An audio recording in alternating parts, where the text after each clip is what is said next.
ప్రియమైన సహోదరిని సహోదరులారా, ప్రభువును రక్షకుడైన యేసుక్రీస్తు వారి ప్రశస్త నామమున మరొకసారి మీ అందరికీ నా ప్రేమపూర్వకమైన శుభాభివందనాలు తెలియచేస్తున్నాను. ప్రియమైన దేవుని బిడ్డలారా, ఏ మనుషుడైనా దేవుని నుండి దీవించబడాలి అంటే బైబిల్ ప్రకారం ఆ మనుషునికి ప్రధానంగా 4 లక్షణాలు కావాలి. 1, దేవుని యందు విశ్వాసం ఉండాలి. 2, దేవుని ఎడల విధేయత ఉండాలి. 3, పవిత్రమైన మనసాక్షి కావాలి. 4, దేవునిని అడిగే విధానము కావాలి. ఈ 4 ఉంటే చాలు, దేవుడు ఆ వ్యక్తిని దీవిస్తాడు. 1 విశ్వాసం, 2 దేవుని ఎడల విధేయత, 3 పవిత్రత, 4 ప్రార్థన చేసే గుణం, అడిగే విధానం. దేవుని యొద్ద నుండి సమాధానము పొందాలి అంటే వీటికి మించినది మరొకటి లేదు. ఈ 4 కూడా దేవుడు ప్రధానమైన అంశముగా విశ్వాసమునే ఉంచాడు. విశ్వాసము లేకుండా దేవునికి ఇష్టడయుండుట అసాధ్యము అన్నాడు. కనుక దేవుని యొద్దకు వచ్చువాడు ఆయన ఉన్నాడని నమ్మవలెను కదా. తన అడుగువారికి ఆయన ఎంతో నిశ్చయముగా ఆయన ఫలము దయచేయవాడు కదా. కనుక దేవుని యందు నమ్మిక ఉంచి దేవునిని శరణు వేడుకుంటే అది ఎట్టి కార్యమైనను నీ పక్షమున మేలుకరంగా చేయటానికి ఆయన ఎప్పుడూ సంసిద్ధుడే. విశ్వాసము లేకుండా మనము ఎన్ని అడిగినను దేవునిలో మనం ఏమీ పొందలేం. అందుకనే ఎఫెసీ పత్రికలు అన్నాడు, మీరు విశ్వాసము ద్వారాను కృపచేతనే రక్షింపబడి ఉన్నారు. ఇది మీ వలన కలిగినది కాదు, ఇది దేవుని వరమే. ఒక మనిషి రక్షింపబడాలన్నా, ఒక మనిషి స్వస్థపరచబడాలన్నా, ఒక మనిషి ఆశీర్వదించబడాలన్నా, ఒక మనిషి విడుదల పొందాలన్నా ప్రధానంగా దేవుడు ఆ మనిషిలో చూసేది ఫస్ట్ పాయింట్ విశ్వాసం. ఒకసారి ఒక అతను యేసు ప్రభు వారి దగ్గరికి వచ్చాడు. ఆయన తన కుమారుణ్ణి యేసు ప్రభు వారి దగ్గరికి తీసుకొచ్చాడు. అప్పుడు యేసు ప్రభు వారు తనతో పాటు 3 శిష్యులను వెంటబెట్టుకుని కొండ మీదకు వెళ్ళి అక్కడ రూపాంతరం చెందాడు. యేసు ప్రభువారి మిగిలిన 99 శిష్యులు కొండ దిగువ భాగంలో ఉన్నారు. 9 మంది శిష్యులేమో కొండ దిగువలో ఉన్నారు. కొండపైన యేసు ప్రభువారును ఆయన ప్రేమించిన 3 శిష్యులు పేతురు, యాకోబు, యోహానులు కొండ పైన ఉన్నారు. నాటి ప్రజలు యేసు ప్రభుని గురించి చాలా గొప్పగా చెప్పుకుంటున్నారు. అనేకులను స్వస్థపరుస్తున్నాడు, మంచి దేవుడు, మంచి ప్రవక్త, మంచి దైవ కుమారుడు అని యేసు ప్రభు వారి గురించి బాగా చెప్పుకుంటున్నారు. ఆ నోట ఈ నోట విన్న ఈ వ్యక్తి తన కుమారుని యేసు ప్రభు వారి దగ్గరికి తీసుకొచ్చాడు. యేసు ప్రభు వారి దగ్గర తీసుకొస్తే యేసు ప్రభు వారు కొండ మీద ఉన్నారు, తన శిష్యులు కింద ఉన్నారు. శిష్యుల దగ్గరికి తీసుకొచ్చాడు. నా కుమారుడికి పలానా ప్రాబ్లం ఉంది, నా కుమారు నిమిత్తం ప్రార్థన చేయమని 9 మంది శిష్యుల్ని అడిగాడు. వాళ్ళు అనేక రకాలైనటువంటి ప్రయత్నాలు చేశారు, చాలా రకాలుగా ప్రార్థన చేశారు, గద్దించారు, కొన్నిసార్లు మోకరించి ప్రార్థన చేశారు, ఎన్నో రకాలుగా ప్రయత్నాలు చేశారు. కానీ ఆ బిడ్డకు స్వస్థత రాలేదు. చాలామంది ప్రజలు ఉన్నారు. ఆ ప్రజలలో 99 శిష్యులు ఎన్ని రకాల ప్రయత్నాలు చేసినా ఆ బిడ్డకు విడుదల రాలేదు. ఎటకేలకు ప్రభువారు కొండ మీద నుండి కిందకి దిగి వచ్చాడు. కొండ మీద నుండి కిందకి దిగి వస్తున్న యేసు ప్రభును చూసిన ఈయన అమాంతంగా యేసు ప్రభు వారి దగ్గరికి వెళ్ళి ఆయనకు మొక్కి, ప్రభువా, నా కుమారుని స్వస్థపరచుము, నీ శిష్యుల యొద్దకు తీసుకొచ్చాను, అది వారి వల్ల కాలేదు, నీ వలన ఏమన్నా అయితే, నీకు సాధ్యమైతే నా కుమారుని స్వస్థపరచమని అడిగాడు. ఎవరో చెప్పిన మాట విన్నప్పుడేమో బాగా విశ్వాసం వచ్చింది. శిష్యుల దగ్గరకు వచ్చినప్పుడు కార్యం జరగకపోతే ఆ విశ్వాసం కాస్త సన్నగిలిపోయింది. ఏదో ఒక రాయి వేద్దాం చివరిగా అన్నట్టుగా ప్రభువుని అడిగాడు. నీ శిష్యుల యొద్దకు తీసుకొచ్చినప్పుడు అది వారి వల్ల కాలేదు అన్నప్పుడు ప్రభువుకి ఎంతో కోపం వచ్చి తన శిష్యులను చూసి, విశ్వాసం లేని మూర్ఖతరము వారలారా, మీతో నేను ఎంతకాలం ముందునని వారిని గద్దించాడు. ఎందుకంటే అంతకుముందే వారికి అభిషేకమును ఇచ్చాడు. అంతకుముందే ఆ శిష్యుల మీదకి పరిశుద్ధాత్మను ఊది అభిషేకం ఇచ్చాడు. మీరు రోగుల మీద చేతులు ఉంచినప్పుడు వారు స్వస్థత నొందుతారని, దెయ్యములను గద్దించుటకు ఇలాంటి అధికారాలన్నీ ముందుగానే ఇచ్చాడు. కొన్ని రోజుల నుంచి వాళ్ళు ఆ పరిచర్య చేస్తూనే ఉన్నారు. కానీ ఇక్కడికి వచ్చేటప్పటికి ఈ కుమారుని విషయంలో వారి వల్ల కాలేదు. ఈ వల్ల కాకపోయేటప్పటికి ప్రభువుకి కొంత కోపం వచ్చింది. ఇంతలో ఆ కుమారుడి యొక్క తండ్రి అంటున్నాడు, నీ వలన ఏమన్నా అయితే, నీకు సాధ్యమైతే, అంటే నీ గురించి బయట బాగా విన్నాను, కానీ ఇక్కడ నాకు చూస్తుండగా అంత పరిస్థితి కనపడతలేదు. అప్పుడు ప్రభువు అన్నాడు, ఆ కుమారుని నా దగ్గరికి తీసుకురమ్మని ఆ కుమారునిలో ఉన్న దయ్యమును గద్దించాడు. వాళ్ళ తండ్రి ముందే చెప్పాడు, నా కుమారుడికి చంద్ర రోగం ఉంది, వాడు బాల్యం నుండి ఈ వ్యాధితో బాధపడుతున్నాడు. ఆ చంద్ర రోగం రావడానికి ఒక అపవిత్రాత్మ పట్టింది. ఆ అపవిత్రాత్మ వాడిని ఎప్పుడైతే పట్టిద్దో వాడు అగ్నిలోనూ నీళ్ళలోనూ తరచుగా పడుతూ ఉంటాడు అని ఆ బిడ్డ యొక్క పరిస్థితి అంతా కూడా తండ్రి వివరించాడు. శిష్యుల వల్ల కాలేదు, ప్రభువు ఆ దురాత్మను గద్దించాడు. ఆ దురాత్మ ఆ బిడ్డను విలవిల్లాడించి వదిలిపెట్టి పోయింది. అప్పటికప్పుడే ఆ కుమారుడు స్వస్థత నొందాడు. దేవునికి స్తోత్రం. అందరూ వెళ్ళిపోయారు. తర్వాత శిష్యులు యేసు ప్రభువారు ఒంటరిగా ఉన్న వేళలో యేసు ప్రభువారిని అడిగారు, అయ్యా, మీరు మాకు అధికారాలు ఇచ్చారు, చాలా ప్రార్థన చేస్తే చాలా కార్యాలు జరిగినాయి, మరి ఈ కార్యం ఎందుకు జరగలేదు అని అడిగారు. అప్పుడు అన్నాడు, మీ అల్ప విశ్వాసమే. మీకు ఆవగింజంత విశ్వాసం ఉండిన ఎడల ఈ కొండను చూసి అవతలికి పొమ్మంటే అది పోతుంది, మీకు అసాధ్యమైనది ఏది ఉండదని ప్రభువు వారికి చెప్పాడు. ప్రియమైన దేవుని బిడ్డలారా, ప్రభువునందు విశ్వాసం ఉంచిన మనము కూడా కొంత పర్సెంటేజ్ మాత్రమే నమ్మిక ఉంచుతాం, కానీ కంప్లీట్ విశ్వాసం మనకు ఉండదు. ఆవగింజంత విశ్వాసం అంటే ఏదో ఆవగింజ చూడటానికి పరిమాణంలో చిన్నగా ఉంటుంది కాబట్టి కొద్దిగా విశ్వాసం ఉంటే చాలు కార్యం జరిగిద్ది అనుకుంటే పొరపాటే. ఆవగింజ అని ఎందుకు పోల్చాడంటే దేవుని యొక్క మాట అంత గాంభీర్యముగా ఉంటుంది, సూక్ష్మములో ఉన్నతమైన స్థితిని కల్పించగలిగినాడు. కాబట్టి ఆవగింజాన్ని పోల్చాడంటే అది దాని యొక్క పరిమాణం మనం తీసుకోకూడదు, దాని ఆకారమును మనం తీసుకోవాలి. ఆకారము ఆవగింజ గుండ్రంగా ఉంటుంది, అంటే పూర్ణమైన విశ్వాసం కావాలి. నీవు రక్షణ పొందాలి అన్నా నీకు ప్రభువు పట్ల పూర్ణమైన విశ్వాసం కావాలి. నీకు స్వస్థత రావాలన్నా ప్రభువునందు విశ్వాసం ఉంచాలి. నీకు ఏ కార్యం జరగాలన్నా ప్రభువునందు పరిపూర్ణమైన విశ్వాసం నీకు కావాలి. విశ్వాసము కొంచెం ఉండి నువ్వెంత ప్రార్థన చేసినా నీకు స్వస్థత కానీ విడుదల కానీ మేలు కానీ జరగటం అసాధ్యం. కనుక ఆ విశ్వాసం మనకు ఎలా కలుగుతుందంటే ప్రభువుని గురించి వింటూ ఉంటే.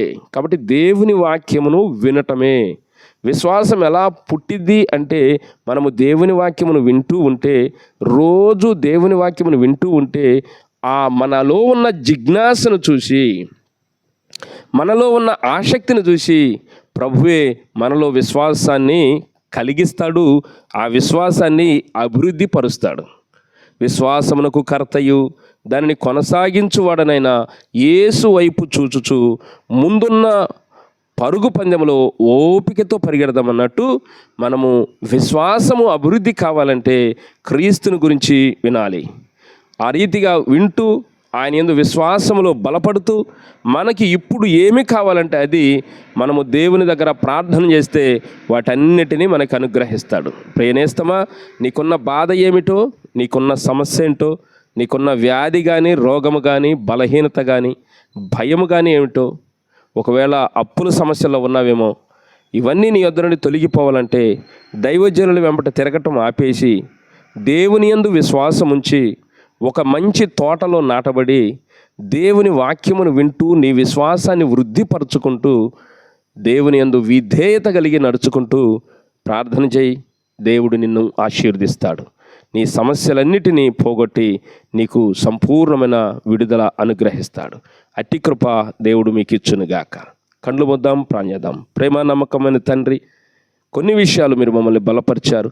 ఈ మాట ద్వారా మమ్మల్ని ఆదరించి బలపరిచి, నిజమే ప్రభువా, స్వస్థత కొరకు, విడుదల కొరకు, మేలుల కొరకు మేము పలు ప్రాంతాలు, పలు చోట్ల, పలు సేవకుల చుట్టూ తిరుగుతున్నా అది నామమాత్రమే అయిపోతుంది. కానీ మీ యందు పరిపూర్ణమైన విశ్వాసం కలిగి ఉండాలని, ఆ పరిపూర్ణమైన విశ్వాసం మాలోకి రావాలంటే మీ వాక్యమును అనుదినము వినాలని మీరిచ్చిన సలహా ప్రకారం మీకు వందనాలు చెల్లిస్తూ మా జీవితాలను మీరు ఆశీర్వదించమని, మాలో విశ్వాసమును వృద్ధిపరచమని ప్రార్థిస్తున్నాం. ఈ వాక్యపు వెలుగులోనికి వచ్చిన మీ ప్రియులందరినీ మీ చేతులకు అప్పగిస్తున్నాను. వారిలో ఎట్టి వ్యాధి అయినను మీరు తరిమి కొట్టి, ఎట్టి బలహీనతను పారద్రోలి, సంపూర్ణమైన ఆరోగ్యమును సమకూర్చి, వారు ఏమైతే ఈవులు అడుగుతున్నారో వారికి రెండింతల ఆశీర్వాదాలు దయచేయమని యేసు నామమున అడిగి వేడుకొనుచు ప్రార్థిస్తున్నాము తండ్రి. ఆమెన్. ప్రియులారా, ప్రభు యొక్క కృప మీకు తోడైండును గాక. ఆమెన్.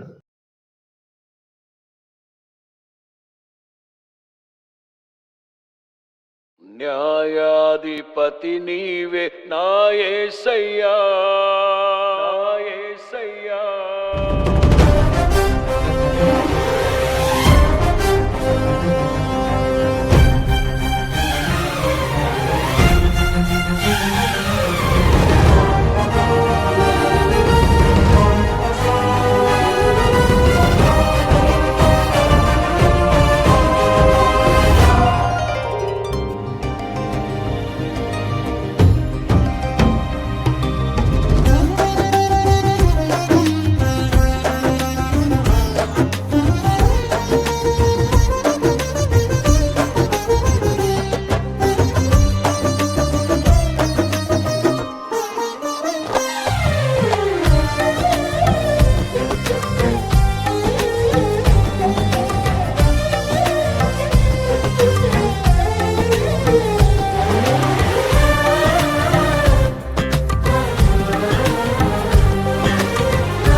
దివ్య తేజోమయ యేసయ్యా, నీతి నియమాలకు నిలయమా.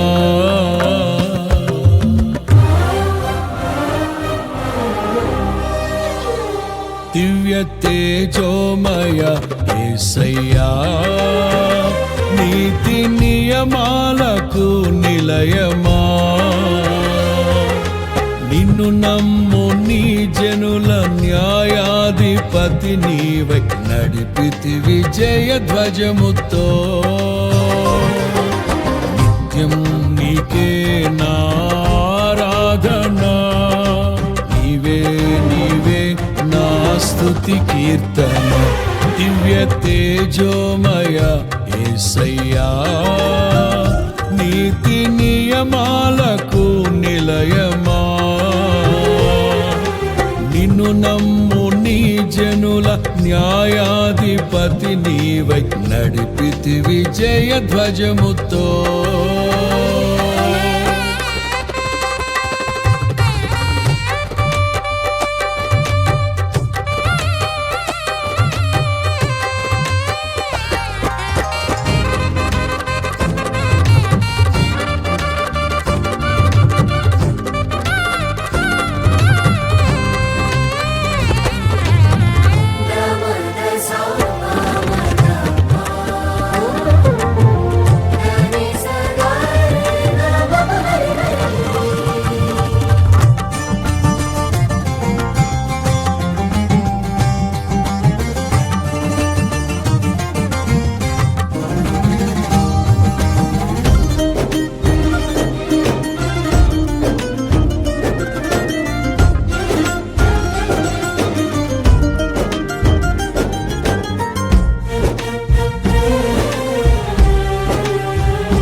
బలవంతుడా మహాశూరుడా, పలు శోధనలలో నా తోడై, నా కుడి పార్శ్వమందుండి నావే.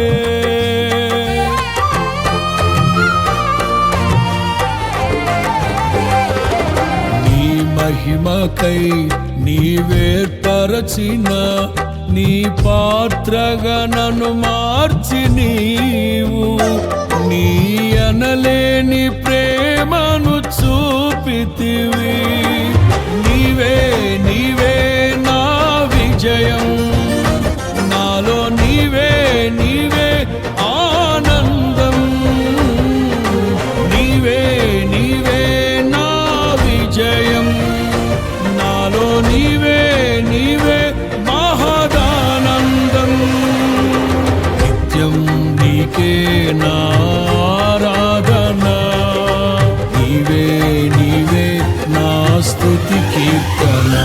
దివ్య తేజోమయ యేసయ్యా, నీతి నియమాలకు నిలయమా. నిన్ను నమ్ము నీ జనుల న్యాయాధిపతి నీవై నడిపితి విజయ ధ్వజముతో.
అభిషక్తుడా నా ప్రాణేశ్వర, నా నీడవలే నాతో నుండి నన్ను రక్షించి పోషించినావు.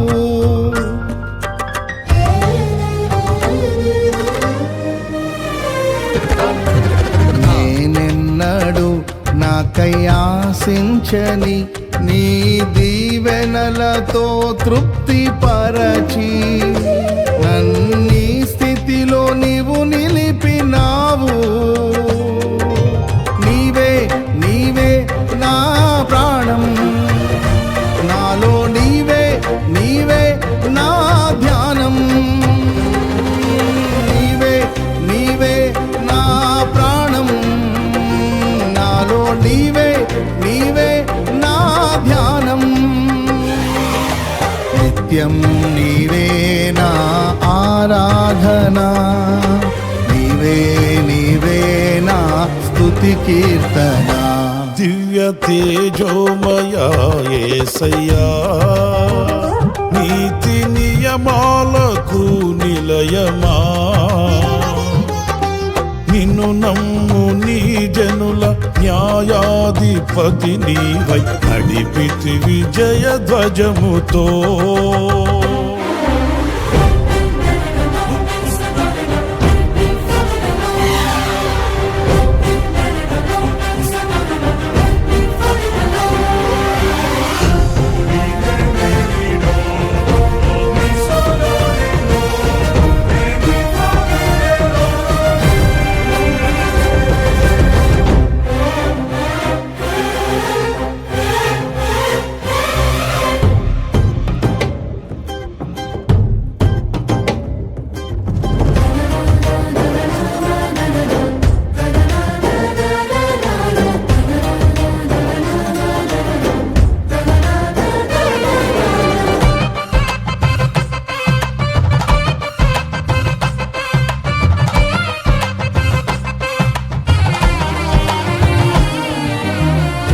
వాక్యమే నన్ను బ్రతికించెను, నా బాధలలో నెమ్మదినిచ్చి గొప్ప ఆదరణ కలిగించె నాలో.